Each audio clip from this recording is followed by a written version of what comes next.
अस्सलाम वालेकुम। मैं हूं लियाकत राज पर। आईजी सिंध रफत मुख्तियार ने आज 19 मुख्तलिफ रीजन्स के पुलिस एहलकारों को मुअत्तल कर दिया है। वजह इल्जाम उन पर काबली गाड़ियों की फरोख्त, ईरानी पेट्रोल की स्मगलिंग और दूसरे अशिया के स्मगलिंग और मंशियात के जो फरोख्त है या मंशियात की स्मगलिंग है, उसमें ये पुलिस एहलकार पाए गए हैं। उनमें इंस्पेक्टर हैं, सब इंस्पेक्टर हैं, असिस्टेंट इंस्पेक्टर हैं, हेड मोहर हैं, कांस्टेबल हैं, पीसीज हैं। ये एहलकार जिनकी तादाद 19 है। तो आज ही सिंध रफत मुख्तियार साहब, शायद आपकी नॉलेज में नहीं दिया गया है कि इन सारे गेम्स के पीछे बड़े बड़े मगरमच्छ इन्वॉल्व हैं।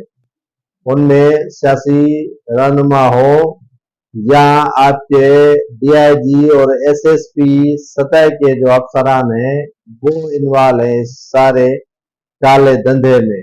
बेहतर होता तो आप शुरुआत इनसे करते।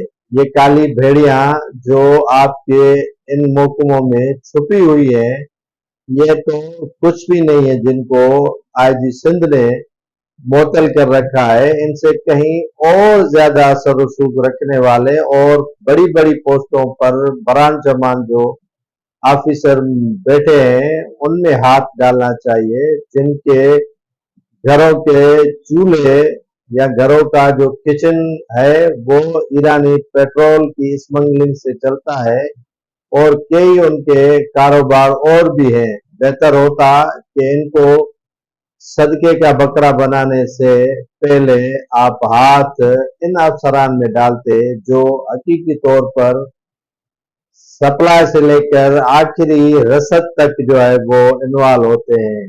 कैसे कैसे ईरानी पेट्रोल की स्मगलिंग होती है, उनमें किन किन हुदूद के DIG, SP, DSP, SHO involve हैं, ये भी आपको पता रखना चाहिए। जरूरत इस अमर की है कि हकीकी जो इन्वॉल्व इसमें काली भेड़ियां हैं, उनको केफर किरदार तक पहुंचाया जाए और इन मामूली सी जो इंस्पेक्टर से लेकर एहलकारों को सदके का बकरा नहीं बनाया जाना चाहिए।